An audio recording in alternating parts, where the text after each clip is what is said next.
Today we're going to talk about the most famous prison escape, known as the escape from Alcatraz. The three escapees, Frank Morris, John Anglin, and Clarence Anglin, all arrived around 1960 for robbing banks, and the three quickly knew each other from other state jails and such.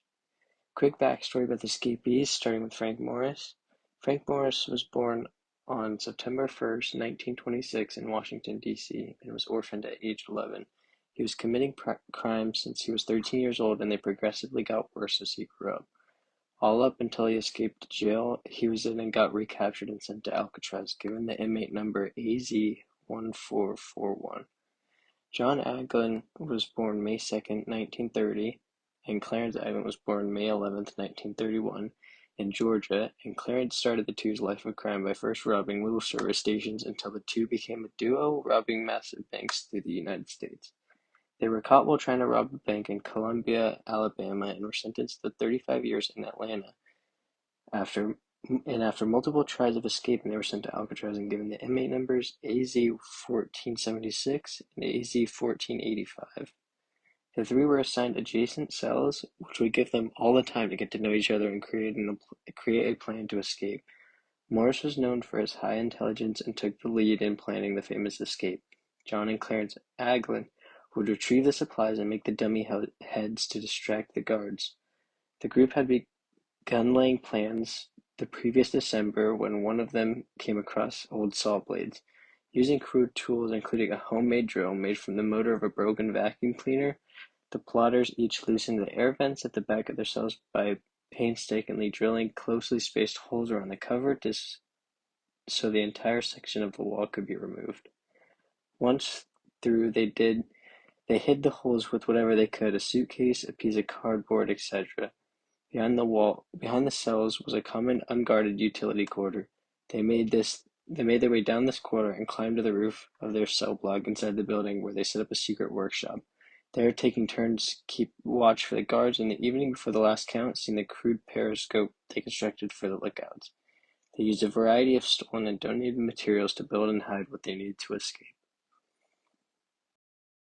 They stole more than 50 raincoats and turned them into makeshift life preservers and a 6x4 14-foot rubber raft that seems carefully stitched together and vulcanized by the hot steam pipes in the prison. The idea came from magazines that were found in the prisoner's cells. They also built wooden paddles and converted a musical instrument into a tool to inflate the raft. At the same time, they were looking for a way out of the building. The ceiling was 30 feet high, but using a network of pipes, they climbed up and eventually pried open the ventilator at the top of the shaft. They kept it in place temporarily by fashioning a fake bolt out of soap. Nearly a year and a half after being in Alcatraz, the plan was to go. On the night of June 12, 1962, the three set out on their escape. Morris and the Anglins climbed up the ventilation shaft to the roof. The guards heard a loud crash as they broke out of the shaft, but nothing further was heard, and the source of the noise was not investigated. Hauling their gear with them, they descended 50 feet to the ground by sliding down a kitchen vent pipe. Then they climbed up a 12-foot barbed wire perimeter fence, and at the northeast shoreline, near the power plant, a blind spot for the prisoners' network of searchlights and gun towers, they inflated their raft with a concertina stolen from another inmate and modified to serve as bellows. At some point after 10 p.m., investigators estimated that they boarded the raft, launched it, and departed towards their objective, Angel Island, 2 miles to the north. Early the next morning, when the prison did its routine morning bed check, the three were not found in their beds, but with dummy heads to fool the guards. The prison went into supreme lockdown and an immense search began. On June 21st, shreds of raincoat material believed to be remains of the raft were found on a beach not far from the Golden Gate Bridge. The following day, a prison boat picked up a deflated life jacket made from the same material 50 yards off Alcatraz Island. According to the final FBI report, no other physical evidence was found. FBI agents surmised early that the men had drowned. They cited the fact that the individuals' personal effects were the only belongings they had, and the men would have drowned before leaving them behind. However, no human remains were found at the time. The FBI closed its file on December 31st, 1979, after a 17-year investigation. Their official finding was that the prisoners most likely drowned in the cold waters of the bay while attempting to reach Angel Island.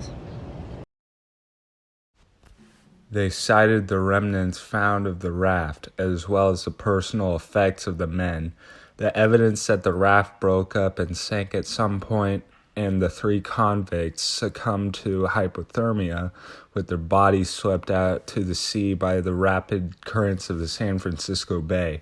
The FBI did hand their evidence over to the U.S. Marshals Service, whose investigation remains open.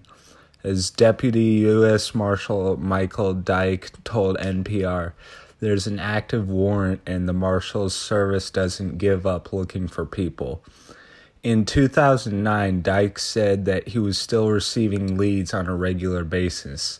The warrant will expire in 2030, when all of the missing men would be at least 100 years old.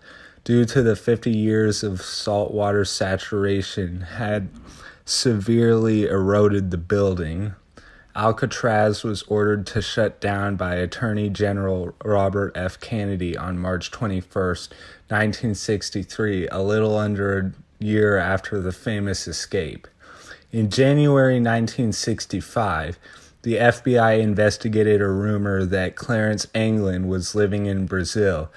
The agents were dispatched to South America but found no direct evidence that he was there. A man called the Bureau in 1967 claiming to have been Morris's classmate and to have known him for 30 years. He said he had bumped into him in Maryland and described him as having a small beard and mustache, but refused to give further details.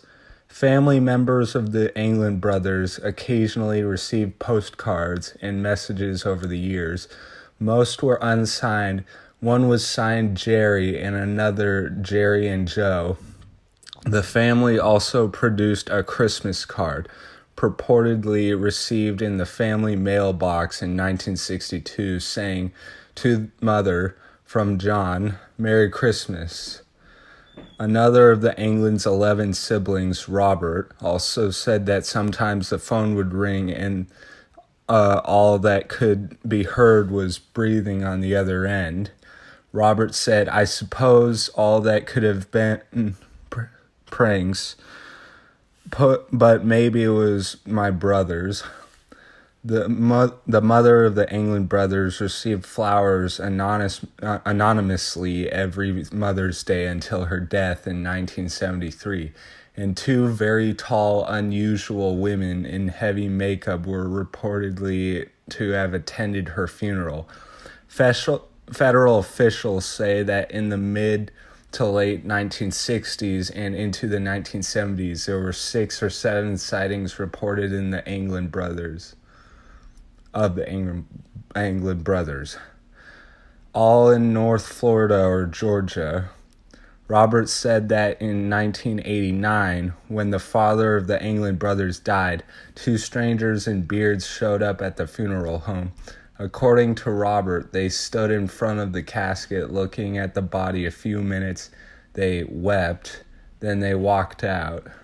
In 1989, a woman who identified herself as Kathy called Unsolved Mysteries tip line to report that a photo of Clarence Anglin matched the description of a man who lived on a farm near Marianna, Florida. Another woman also recognized a photo of Clarence Anglin and said he lived near Marianna. She correctly identified his eye color, height, and other physical features. Another witness claimed that a sketch of Frank Morris bore a striking resemblance to a man she had seen in the same area.